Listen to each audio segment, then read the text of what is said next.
चलिए, तो हम लोग बात कर रहे थे संविधान के विकास के बारे में। तो हमने बताया आपको कि संविधान के विकास के इतिहास को जो है ना हम लोग दो भागों में बांट के पढ़ेंगे। एक होगा कंपनी शासन और एक होगा ब्रिटिश ताज के बारे में। और वो कैसे सेग्रीगेट होता है, तो 1857 का जो सिपाही का विद्रोह था, उसके बाद अंग्रेजों ने यानी कि ब्रिटिश सरकार ने यह तय किया कि अब यहाँ कंपनी का शासन नहीं चलेगा, बल्कि यहाँ का शासन सीधा सीधा हम लोग अपने हाथों में चलाएंगे। तो इसीलिए हमने इसको दो भागों में बांट दिया है। यानी कि हमारी कहानी 1773 से शुरू होगी और 1947 तक चलेगी। ठीक है, तो शुरू करते हैं कंपनी शासन के बारे में। और कंपनी शासन में आएंगे तो सबसे पहले ही हमको देखने को मिलता है, आप लोग नोट करते चलिएगा जितना भी नोटेबल चीज आपको लग रहे हैं।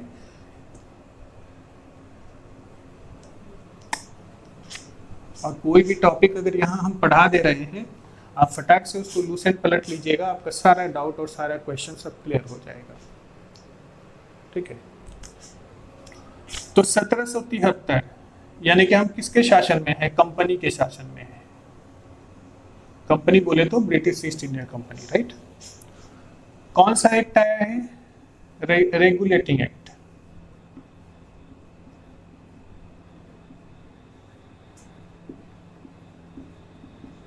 ये रेगुलेटिंग एक्ट के बारे में कहा जाता है कि ये रेगुलेटिंग एक्ट भारत में आने वाला सबसे पहला कानून था।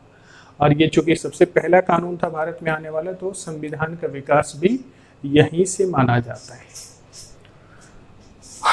क्या था सबसे पहले? तो ये जानिए कि रेगुलेटिंग एक्ट जो था कोई भारत में नहीं बना था, बल्कि ब्रिटेन के संसद ने बना करके भारत के लिए भेजा था, जो भारत में लागू होना था।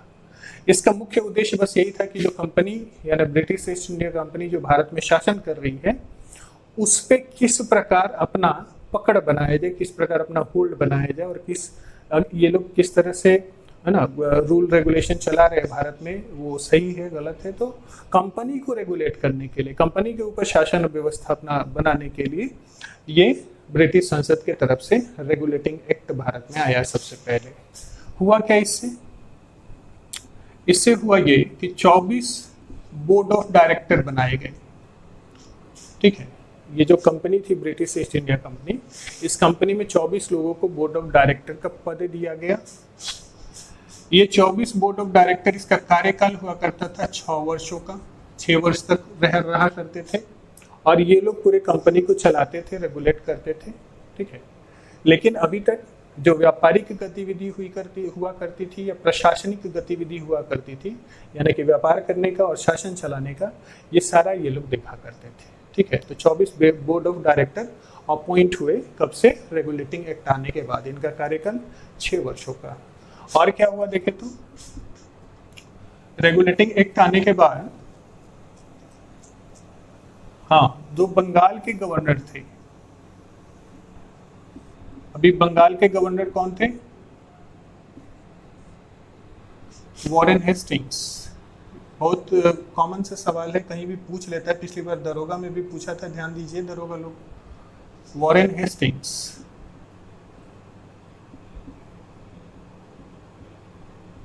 इस एक्ट के आने से पहले, यानी कि 1773 के रेगुलेटिंग एक्ट आने से पहले ये कहलाते थे बंगाल के गवर्नर।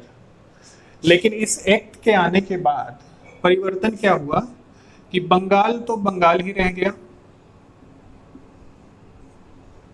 और गवर्नर को कर दिया गया गवर्नर जनरल।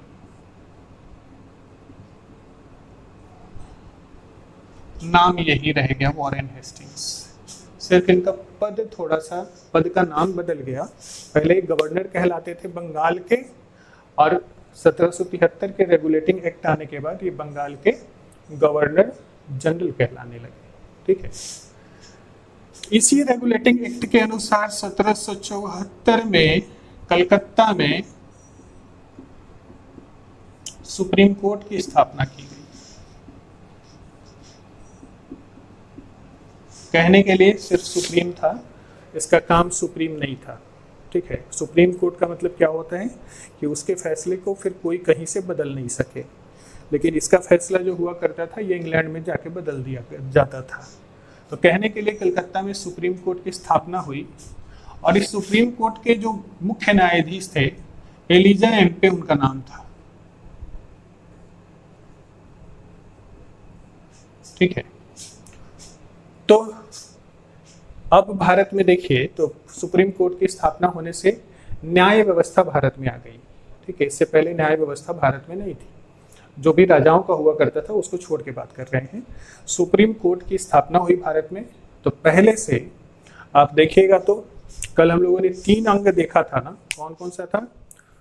विधायिका, कार्यपालिका और न्यायपालिका, है ना। तो विधायी अंग भी भारत में नहीं है, लेकिन ये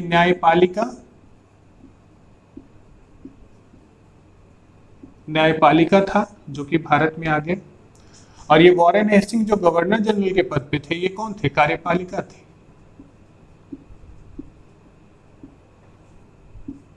है ना। तो भारत में अभी न्यायपालिका और कार्यपालिका ये दोनों भारत पहुंच चुकी है। ठीक है, लेकिन क्या था कि कार्यपालिका और न्यायपालिका इन दोनों में सेटिंग इतना तगड़ा था कि वॉरेन हेस्टिंग्स एलिजा एम्पे के साथ अपना सेटिंग कर लिए।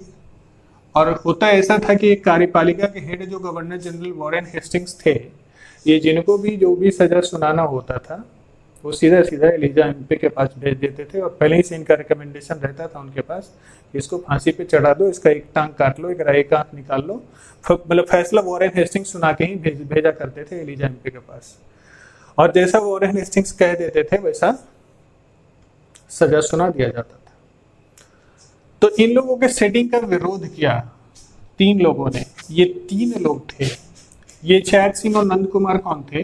तो जब मीर कासिम बंगाल के नवाब थे तो उनके ये मंत्री हुआ करते थे, और उसी मीर कासिम की मौसी थी जिसका नाम है घसीटी बेगम। तो इन तीनों ने वॉरेन हेस्टिंग्स के खिलाफ आवाज उठाना शुरू कर दिया। ठीक है, कि वॉरेन हेस्टिंग्स षड्यंत्र के तहत जिसको जो भी फांसी देना होता है वो उसको ले जाके फांसी दिलवा देता है। तो इन तीनों ने जब आवाज उठाया तो इससे वॉरेन हेस्टिंग्स को बहुत बुरा लगा, है ना, कि मेरे खिलाफ आवाज उठाते हैं। वॉरेन हेस्टिंग्स ने तीनों का टिकट काट के भेज दिया एलिजा एम्पे के पास। देख ले भाई, ये लोग ऐसे ऐसे कर रहे हैं, है ना, इसको थोड़ा संभाल ले। तो क्या किया, वॉरेन हेस्टिंग्स ने रिकमेंड कर दिया इन तीनों का नाम एलिजा एम्पे के पास, यानी सुप्रीम कोर्ट में मामला पहुंचा। अब सुप्रीम कोर्ट में मामला पहुंचा तो इन तीनों को एलिजा एम्पे ने फांसी की सजा दे दी। कब? 1884 में। 1884 क्यों चले गए भाई? 1784 में एलिजा एम्पे ने इन तीनों को फांसी की सजा सुना दी और तीनों को फांसी पे चढ़ा दिया गया। जब इन तीनों को फांसी पे चढ़ा दिया गया तो इसका भारी बवाल हुआ पूरे भारत में। ठीक है, और बवाल हुआ तो ये मामला फिर पहुंचा कहाँ? इंग्लैंड, है ना। जब इंग्लैंड पहुंचा तो फिर से वॉरेन हेस्टिंग्स को वापस बुलाया जाएगा।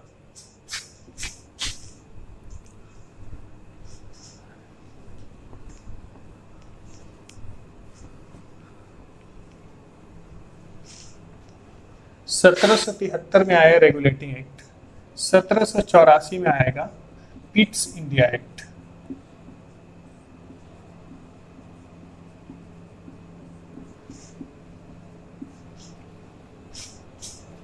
ये सारे बहुत इंपॉर्टेंट है भाई। आप मान के चलिए कि ज़्यादातर ग्रुप डी से लेके ग्रुप बी तक के एग्जाम्स में ये संविधान के विकास से या संविधान के ऐतिहासिक बैकग्राउंड से सवाल होता ही होता है। तो इन सब चीज़ों को, ये जो लाइन्स हैं हम लिख रहे हैं ना, इसको सिर्फ ध्यान में रखिएगा तो बहुत सारे सवाल आपके ऐसे ही सॉल्व हो जाएंगे। ये विलियम पिट नाम के उस समय इंग्लैंड के प्रधानमंत्री थे। उन्होंने जो ये अनियमितता चल रहा था भारत में रेगुलेटिंग एक्ट में, एलिजा एम्पे और वॉरेन हेस्टिंग्स का जो सेटिंग चल रहा था, उसके खिलाफ इन्होंने थोड़ा सा रेगुलेटिंग एक्ट में मैनिपुलेशन करके, ठीक है, और भारत में पिट्स इंडिया एक्ट भेजा। हालांकि इसका कोई उतना अस्तित्व नहीं। हाँ, इसमें एक बात और जानिए कि कंपनी जो था ब्रिटिश ईस्ट इंडिया कंपनी, उसको 20 वर्ष के लिए, पहले 15 वर्ष का लाइसेंस लेके आए थे लोग ना, अब इन्होंने 20 वर्ष का लाइसेंस दे दिया, यानी कि क्या बोलते हैं उसको, परमिशन। अगले 20 साल के लिए इस रेगुलेटिंग एक्ट में परमिशन दे दिया गया ब्रिटिश ईस्ट इंडिया कंपनी को बाहर से व्यापार करने का। यानी कि ठीक इसके 20 साल बाद कोई ना कोई हमको एक्ट देखने को मिलेगा, ठीक है, और हर एक 20 साल बाद हमको 4 एक्ट देखने को मिलेगा जिसको चार्टर एक्ट कहेंगे, ठीक है। तो इसलिए वहां पे इस चीज का ध्यान रखिएगा। खैर, तो 1773 में रेगुलेटिंग एक्ट आया, ठीक है, जो भारत के संविधान के विकास का सबसे पहला कदम माना जाता है। उसके बाद 1784 में ये जो अनियमितता चल रहा था उसके खिलाफ विलियम पिट साहब ने थोड़ी सी कुछ अमेंडमेंट करके और लोगों को बस लड्डू पकड़ाने के लिए पिट्स इंडिया एक्ट भेजा। इसमें क्या था, तो इसके हिसाब से वॉरेन हेस्टिंग्स को वापस इंग्लैंड बुलाया गया और वॉरेन हेस्टिंग्स पर महाभियोग लगाया गया, ठीक है। इंग्लैंड में वॉरेन हेस्टिंग्स के खिलाफ महाभियोग लगाया गया। तो सवाल ऐसे भी पूछ लेता है कि बताइए भैया कि कौन सा गवर्नर जनरल है जिसने आत्महत्या करी थी, तो रॉबर्ट क्लाइव साहब। और कौन ऐसे गवर्नर या गवर्नर जनरल थे जिनके ऊपर महाभियोग लगाया गया था, तो वो हैं आपके वॉरेन हेस्टिंग्स साहब, है ना। तो वॉरेन हेस्टिंग्स को इंग्लैंड बुला करके उसके ऊपर महाभियोग लगाया गया, महाभियोग चलाया गया। ये 1784 के पिट्स इंडिया एक्ट के हिसाब से। इस पिट्स इंडिया एक्ट में एक और चीज देखिए कि अभी तक कंपनी बोले तो आपका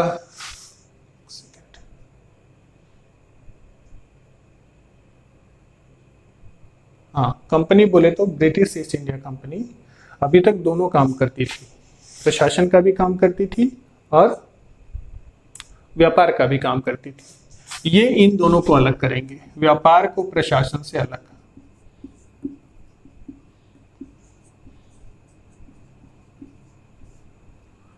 है ना। यानी कि कंपनी में व्यापार के लिए अलग लोगों का टीम बना देंगे और प्रशासन के लिए अलग लोगों का टीम बना देंगे, ठीक है।